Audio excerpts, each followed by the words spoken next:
자, 기도 드리시겠습니다. 우리를 살피시는 하나님, 단 1초도 쉬지도 아니하시고 졸지도 아니하시고 주무시지도 아니하시고 그저 우리를 바라보시며 도와주시니 감사합니다. 나사렛 예수 그리스도의 이름으로 믿음을 선포하고 승리를 선포하며 전진합니다. 우리에겐 오직 예수님의 이름만 존재합니다. 감사합니다. 십자가 위에서 우리의 마음을 살피시고 우리 영혼을 위로하여 주시고 영원한 사랑을 부어주신 우리 주님 예수 그리스도의 이름으로 기도합니다. 아멘. 자, 오늘은 나를 살피시는 하나님이라는 말씀으로 주님의 은혜를 함께 나누도록 하시겠습니다. 여러분, 한기홍 목사님께서는 오늘을 만족하라라는 책에서 이런 솔직한 간증을 들려주십니다. 전에 목사님께서는 무려 40일 금식 기도를 작정하시고 기도원에 들어가신 적이 있으셨습니다. 근데 딱 3일째 되는 날에 3일 만에 너무 극심한 고통이 찾아오는 겁니다. 정말 죽을 것처럼 아파서 하나님한테 울면서 하나님 너무 아픕니다. 고쳐주세요. 이렇게 기도를 하셨습니다. 그러자 하나님께서는 마치 파노라마 화면처럼 영화처럼 금식기도 첫 번째 날에 있었던 모습을 보여주셨습니다. 그 첫 번째 날에 교회 집사님들이 목사님을 응원한다고 기도원에 찾아오신 겁니다.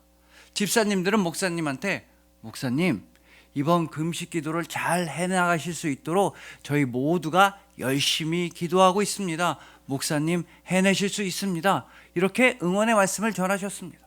하지만 그 얘기를 듣고서도 목사님은 집사님, 말씀은 참 감사합니다만은 제가 나름대로 이 금식 기도를 위해 준비를 많이 해왔습니다. 이미 몇 달 전부터 식사량을 하루에 한 끼로 줄여왔으며 기도원 들어오기 며칠 전에는 빵 한 조각, 주스 몇 모금이면 하루 식사가 다 될 정도로 제가 준비를 많이 해왔습니다. 그러니 걱정하지 마십시오. 잘할 수 있을 겁니다. 라면서 마치 목사님의 힘만으로 금식 기도를 해낼 수 있을 것처럼 목사님의 표현에 의하면 으스대면서 말씀을 하셨던 겁니다. 그렇게 으스대면서 말씀을 하셨으니 금식기도 3일째 겪게 되는 이 고통은 다름이 아니라 성령님께서 주시는 준엄한 질책이었다, 거룩한 꾸지람이었다는 게 깨달아지게 되는 겁니다. 그 사실을 깨닫게 되자마자 목사님은 이번에는 간절히 회개 기도를 하셨습니다. 나 좀 그만 아프게 해주세요. 더 이상 이런 기도하는 게 아니라 주님 앞에 완전히 낮아지고 엎드리고 깨어지는 마음으로 통곡하면서 회개 기도를 하셨던 겁니다. 그러자 하나님께서는 이번에는 십자가를 지고 가시는 예수님의 모습을 보여주셨습니다. 예수님께서는 머리에 가시면류관을 쓰셔서 그 얼굴은 온통 피로 다 젖으셨고 또 이미 온몸은 채찍질에 의해 다 찢어지시고 그런 고통을 당하는 와중에도 예수님은 힘겹게 한 발자국씩 십자가를 지고 골고다 언덕으로 올라가고 계셨습니다. 그 예수님의 모습을 보자마자 그 순간 갑자기 고통이 씻은 듯이 사라지게 되었습니다. 예수님의 십자가를 보게 되자 고통은 사라지고 하늘의 평안이 임하게 되었으며 그 이후로 40여일 동안 배고픔조차 느끼질 않고 금식 기도를 무사히 잘 해나가실 수가 있었다고 합니다. 즉 처음부터 끝까지 모든 과정이 있어서 하나님께서 함께 하시고 보살펴 주시고 인도해 주셨다는 솔직한 간증이었습니다. 여러분, 이처럼 하나님께서는 항상 여러분을 보살펴 주시고 항상 여러분을 지켜주십니다. 특히나 이 험난하고 죄악이 많은 이 세상 가운데서 여러분들이 쓰러지지 말라고, 넘어지지 말라고, 좌로나 우로나 흔들리지 아니하고 믿음의 길을 따라서 아버지의 품에 안전하게 안기도록 하나님은 여러분을 지켜주시는 것입니다. 바로 십자가를 지신 예수님, 우리를 대신해서 십자가에서 죽으신 예수 그리스도께서 친히 여러분들을 믿음으로 강건하게 하여 주시고 능력으로 승리하게 하여 주시고 사랑 하나만으로 살아가게 도와주시는 것입니다. 그 어떤 피조물이라 할지라도, 세상 그 어떤 고난이나 문제나 역경이라 할지라도 여러분들을 그리스도 예수 안에 있는 하나님의 사랑에서 절대로 끊을 수가 없는 것입니다.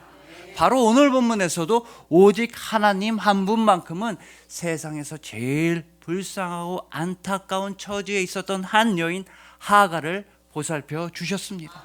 하갈을 도와주는 사람, 함께하는 사람, 편들어주는 사람 아무도 없었습니다. 하갈을 임신시킨 그 남자 아브라함은 하갈이 학대를 당해도 모른 척만 했으며 오랜 세월을 믿고 따라온 주인마님 사라는 오히려 하갈을 심하게 학대했던 것입니다. 이렇게 하갈을 도와주는 사람 아무도 없었지만 유일하게 하나님 아버지께서는 하갈의 고통을 들어주시고 하갈의 마음속 깊은 소망을 온전히 이루어 주셨습니다. 그 하나님 아버지께서는 오늘도 여러분의 고통을 들어주시고 여러분의 기도를 들어주시고 여러분의 마음속 소망을 온전히 이루어 주십니다. 여러분들이 무엇을 생각하든지 간에 무엇을 구하든지 간에 여러분이 구하거나 생각하는 것보다 훨씬 더 좋은 은혜의 선물을 여러분들에게 허락하시며 세상에서 가장 안전하고 좋은 길로 여러분을 항상 인도하여 주시는 것입니다. 바로 예수 그리스도의 이름을 믿으시는 여러분들에게는 능히 하지 못할 일이 없는 것입니다. 그래서 오늘은 오늘 본문 말씀을 통해서 나의 삶의 가치를 오직 예수님으로부터만 찾고 내 삶의 의미는 오직 예수님께만 드리고 나의 죽음마저도 예수님의 부활 생명으로 충만하게 채워나가는 우리 모두가 되기를 소망해 봅니다. 어제나 오늘이나 내일이나 영원토록 동일하게 여러분을 사랑하시는 예수님께서 여러분들의 어제와 오늘과 내일을 영원토록 사랑의 눈길로 보살펴 주시는 여러분들을 주님의 이름으로 축복합니다.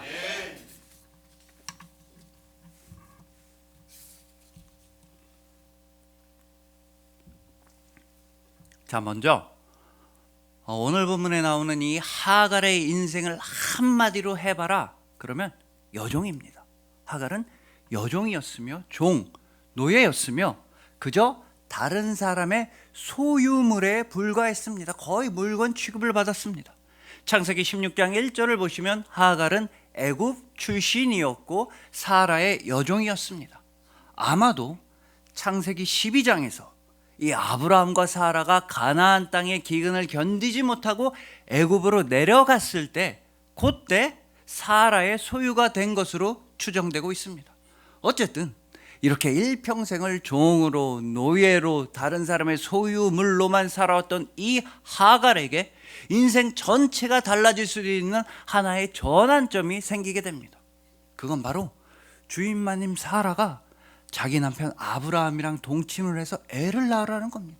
그래서 시키는 대로 주인 아브라함과 동침해서 아기를 가지게 되니까 이 하갈은 갑자기 돌변하게 됩니다. 오늘 보면 바로 앞에 있는 4절 말씀처럼 주인 마님 사라를 갑자기 멸시하기 시작하는 겁니다. 이건 절대로 있을 수가 없는 일이었지만 또 한편으로는 하갈의 마음이 우리는 이해가 가기도 합니다.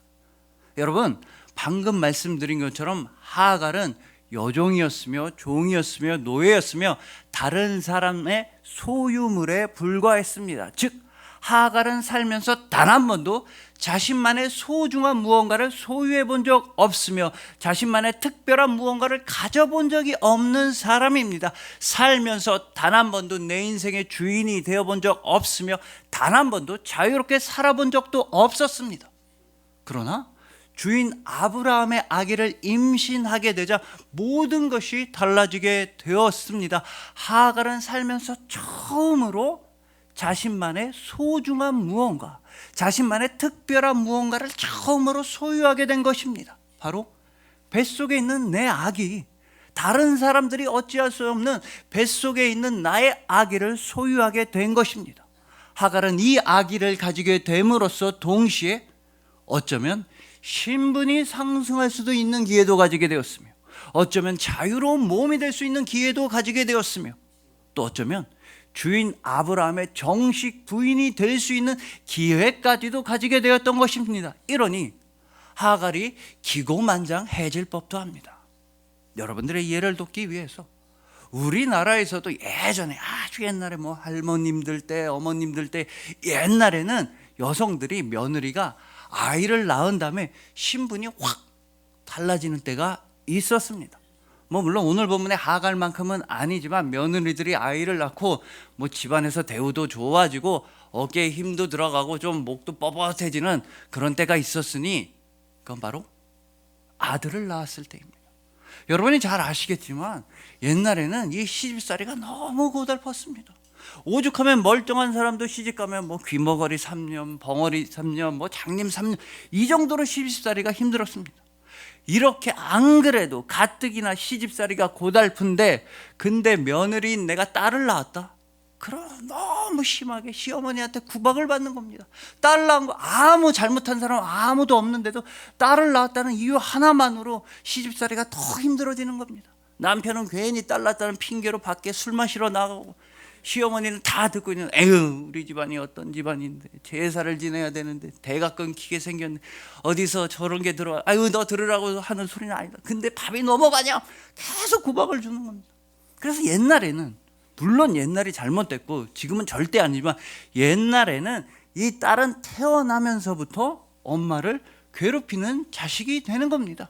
그냥 딸이 태어났다는 이유 하나만으로 시어머니는 계속 욕하고 시댁사람들도 계속 욕하고, 아이를 낳은 산모가 미역국도 마음대로 편하게 못 먹고 그냥 눈치 보며 눈물만 흘려야 했던 것입니다. 이런데 계속해서 딸을 낳는다. 그럼 계속해서 구박을 받는 겁니다. 그렇게 딸을 낳다가 아들을 딱 낳았다.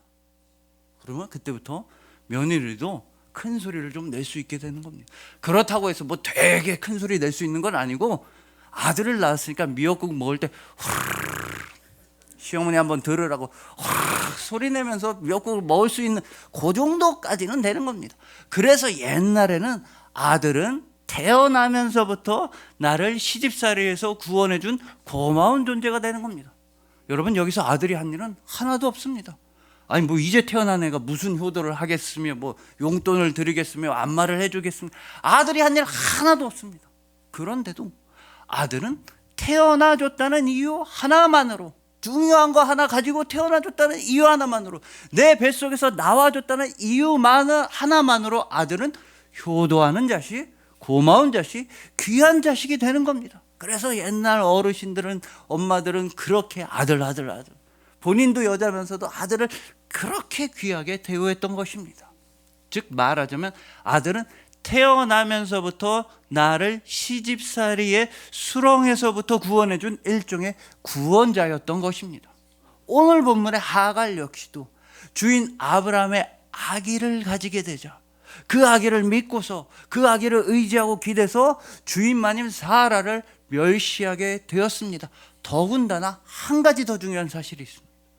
이 하갈은 이 집안의 속사정을 너무나 잘 알고 있었다는 겁니다. 여러분, 이 집안, 아브라함의 가정은 정말 부자였습니다. 뭐 남들 남부러할 것 없이 모든 걸 다 가지고 있는 가정이었습니다. 정말 없는 게 없는 것 같은 그런 부유한 가정인데, 이 가정에 없는 게 딱 하나 있었습니다. 이 가정의 유일하고도 간절한 소원이 딱 하나 있었으니 그건 바로 아이를 낳는 것이었습니다. 유일한 소원이 아이를 낳는 것인데 벌써 몇십 년째 아이가 생기질 않고 있었습니다. 근데 나 하갈이 이 주인 아브라함의 아기를 가지게 된 겁니다. 내 뱃속에 있는 아기는 어쩌면 나중에 이 집안 전체의 후계자, 상속자, 장남이 될 수도 있는 겁니다. 이러니 하갈은 갑자기 기고만장해져서 주인 마님 사라를 멸시했던 것입니다. 그러나 바로 이 지점에서부터, 이 착각에서부터 하갈의 가장 큰 위기와 절망이 시작되는 것이었으며, 동시에 우리 모든 인간의 절망과 위기 또한 바로 이 착각에서부터 시작되는 것입니다. 여러분, 하갈은 자기 뱃속에 있는 아기를 믿고 의지해서 주인만인 사라를 감히 멸시했습니다. 그러다가 엄청나게 큰 역풍을 맞아서 사라로부터 끔찍한 학대를 당하게 됩니다. 도망칠 수밖에 없는 그 정도로 학대를 당하게 되어서 광야 한복판에서 하갈은 혼자 죽을 수밖에 없는 위기를 맞이하게 된 것입니다. 그렇다면 여러분, 이 하갈이 죽음이라고 하는 가장 큰 위기를 맞을 수밖에 없었던 그 근원적인 이유는 무엇이었습니까? 그건 바로 하갈이 자기 뱃속에 있는 아이를 믿었기 때문입니다. 이 아이라고 하면 나를 구원해 주겠지. 내 뱃속에 있는 애 아기가 나한텐 커다란 기회가 되어 주겠지. 내 아기라고 한다면 나를 신분 상승시켜 주겠지. 어쩌면 주인 아브라함의 정식 아내가 되게 해 주겠지. 이런 잘못된 믿음 때문에, 그릇된 믿음, 올바르지 못한 믿음 때문에 하갈은 죽음이라고 하는 위기를 맞게 되었다는 것입니다.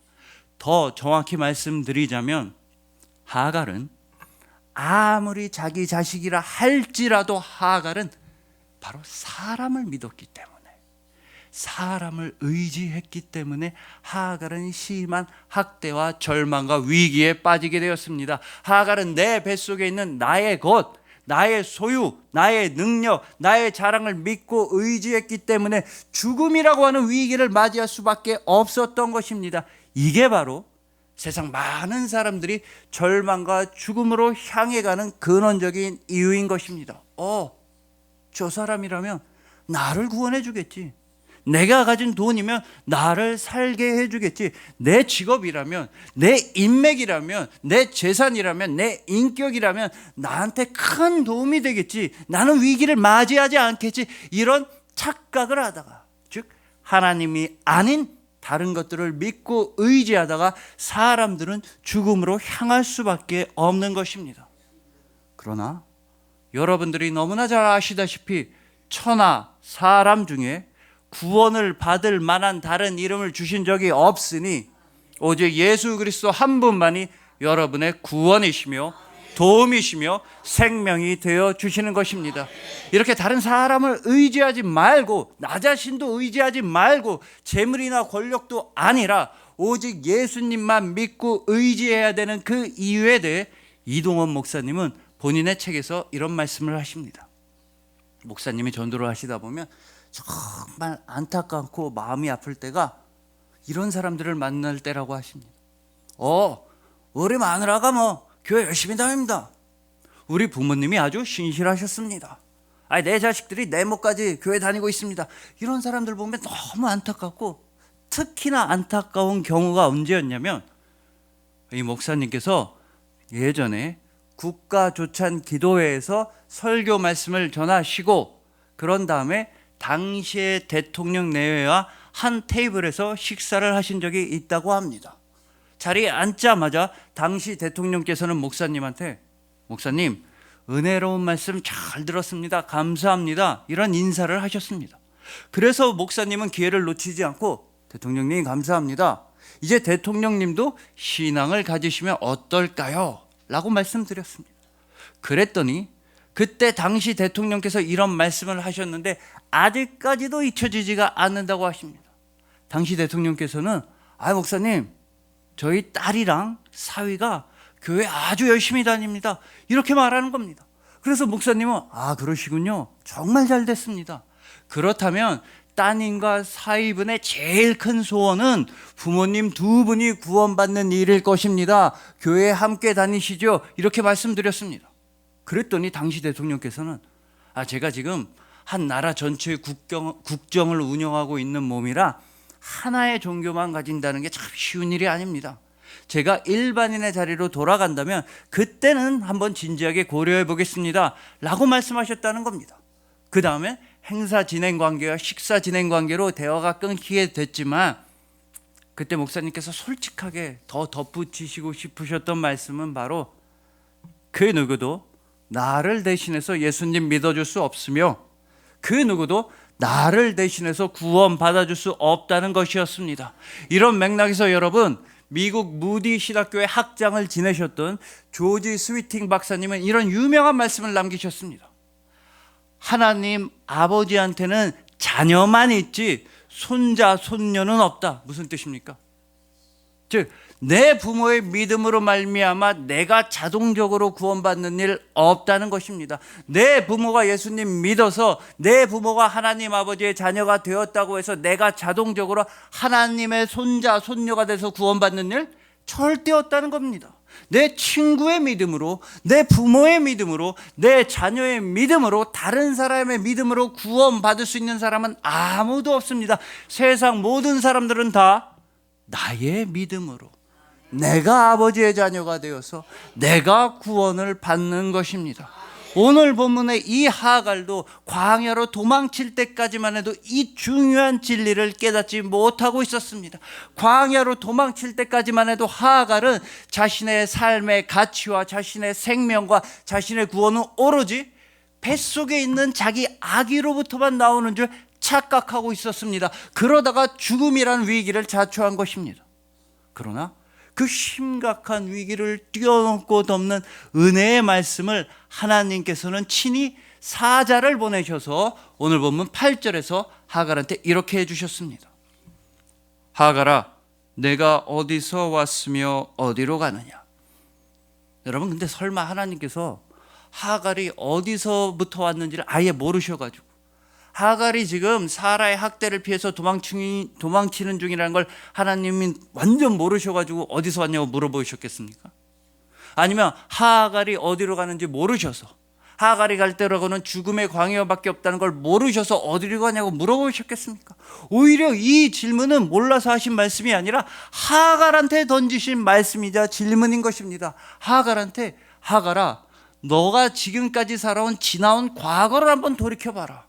그리고 하갈아, 네가 어디로 가는지 너의 앞으로의 삶을 한번 내어다보아라 라고 말씀하신 것이며, 동시에 하나님께서는 하갈아, 너의 지나온 과거 전부와 너의 지금 현재와 너의 앞으로의 미래 모두 다 나는 살펴보고 있다.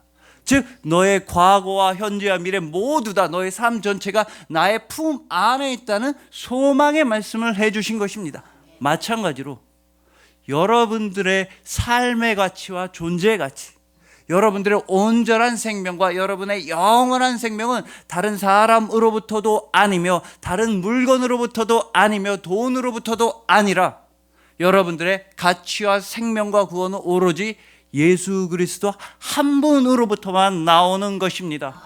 어제나 오늘이나 내일이나 영원토록 여러분들을 사랑하시는 예수 그리스도의 동일하신 그 사랑에 힘입어서 여러분들의 어제도, 여러분들의 오늘도, 여러분들의 내일도 아버지의 품 안에 머무르게 되는 것입니다. 즉 여러분들의 삶 전체가 아버지 되시는 하나님의 사랑 안에 예수 그리스도의 은혜로 머무르게 된 것입니다.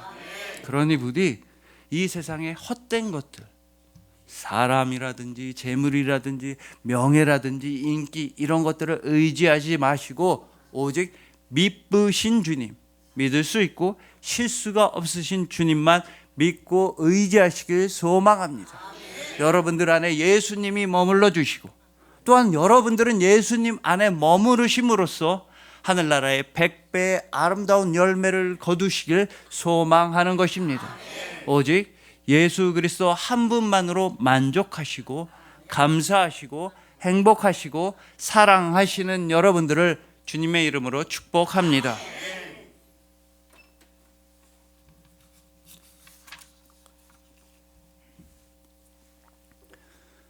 자, 다음으로 오늘 본문을 보셨다시피 하갈이 학대를 피해서 광야로 도망치니까 하나님께서는 친히 하갈한테 사자를 보내서 말씀을 건네주셨습니다.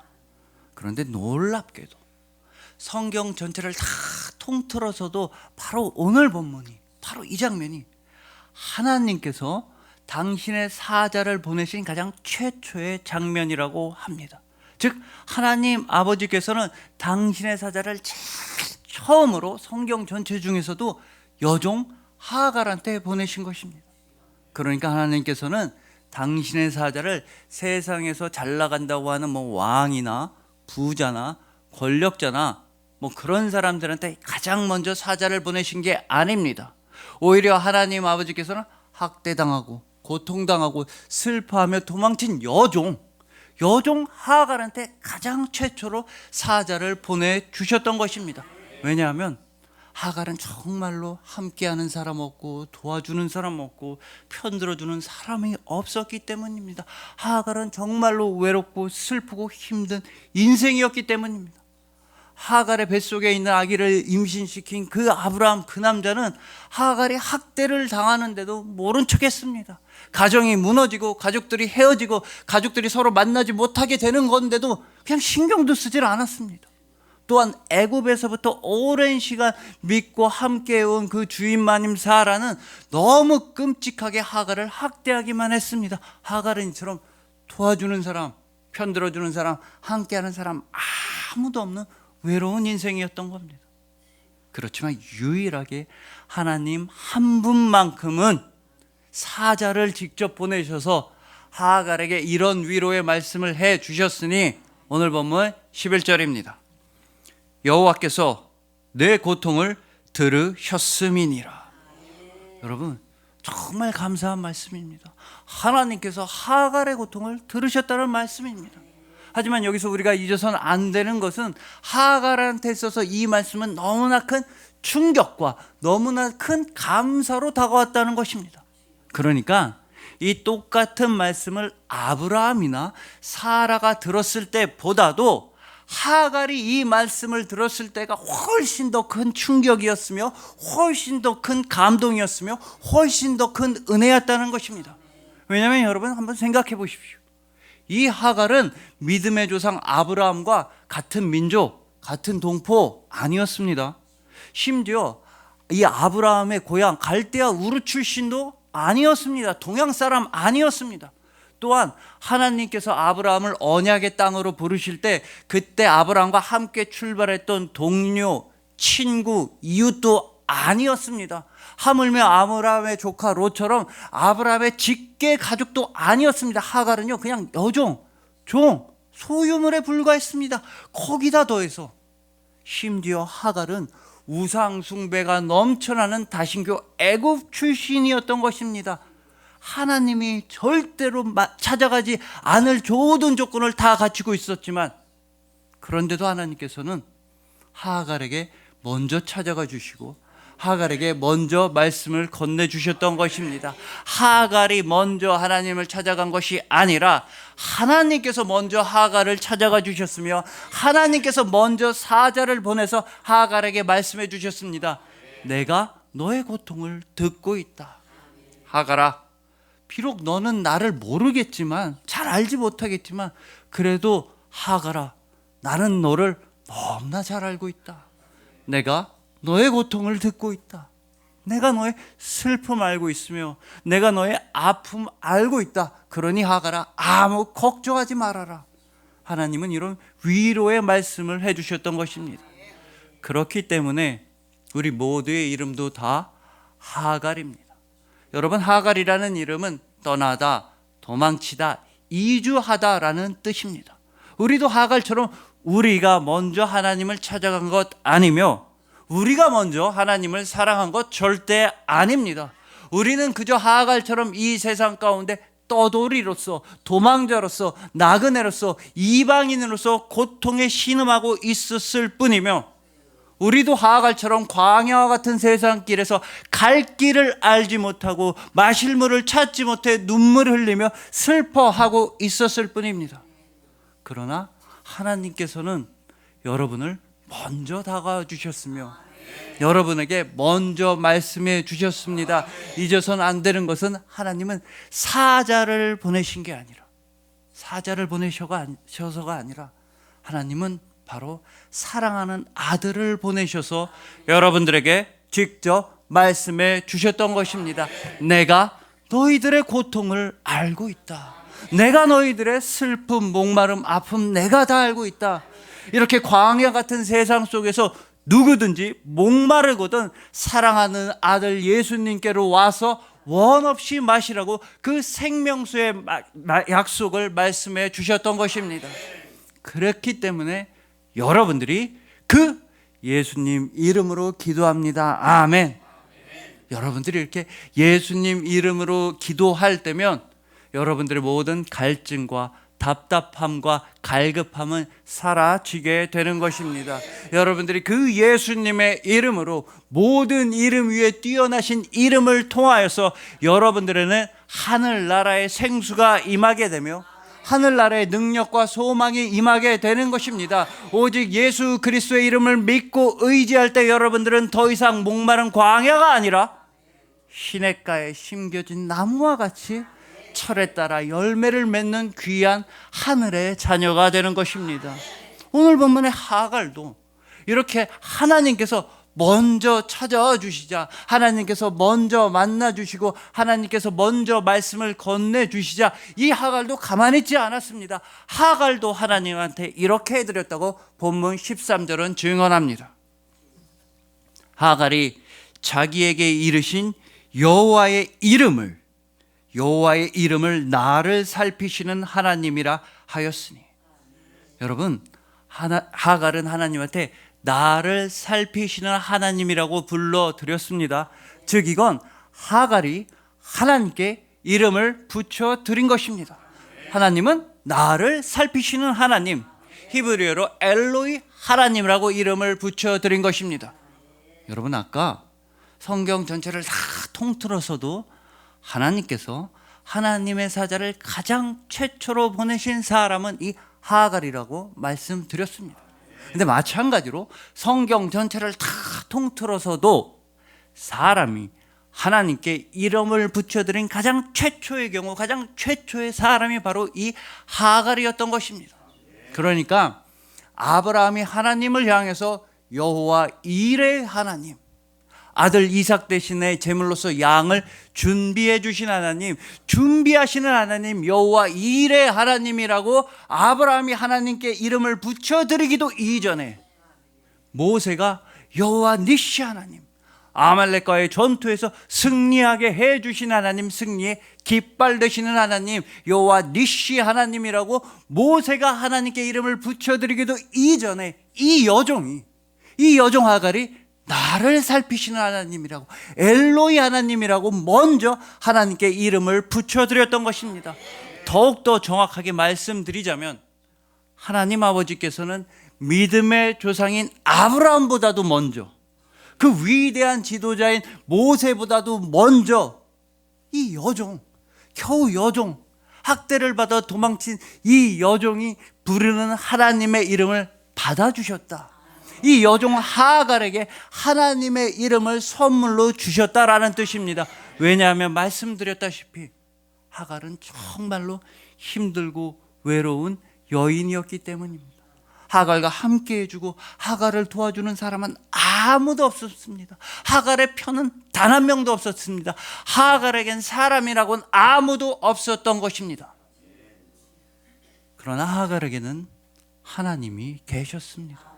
하갈에겐 하나님이 계셨습니다.